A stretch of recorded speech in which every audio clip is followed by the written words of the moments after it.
भाई 2 घंटे में $1 ट्रिलियन वाइप आउट हो चुके हैं।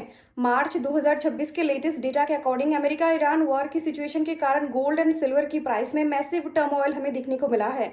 वॉर जैसी अनसर्टेनिटी के समय इन्वेस्टर्स स्टॉक मार्केट से पैसा निकालकर गोल्ड और सिल्वर में लगाते हैं।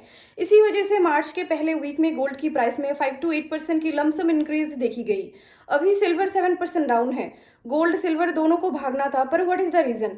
सिल्वर के गिरने का सबसे बड़ा रीजन है ग्लोबल स्लोडाउन, क्योंकि सिल्वर कोई प्रीशियस मेटल तो है ही, साथ ही इंडस्ट्रियल मेटल भी है। सोलर हो गए, इलेक्ट्रॉनिक चीज, मैन्युफैक्चरिंग हो गई, वहां पर सिल्वर यूज होता है। स्ट्रेट ऑफ हॉर्मुज के पास टेंशन के कारण क्रूड ऑयल की प्राइस बढ़ रही है। ऑयल महंगा होने से गुड्स ट्रांसपोर्टेशन महंगी होती है, जिससे इन्फ्लेशन बढ़ती है। गोल्ड हमेशा इन्फ्लेशन के खिलाफ एक सुरक्षा कवच माना जाता है, इसलिए इसकी मांग और बढ़ जाती है। वॉर के कारण ग्लोबल लेवल पर अमेरिकन डॉलर स्ट्रांग हो रहा है। जब डॉलर स्ट्रांग होता है और इंडियन रुपी वीक होता है तो इंडिया में गोल्ड का इंपोर्ट महंगा हो जाता है, जिससे डोमेस्टिक मार्केट में प्राइस और बढ़ जाती है। अगर वॉर लंबा समय तक चलता है तो एक्सपर्ट्स का मानना है कि गोल्ड 1.80 लाख और सिल्वर 3.15 लाख के पार जा सकता है।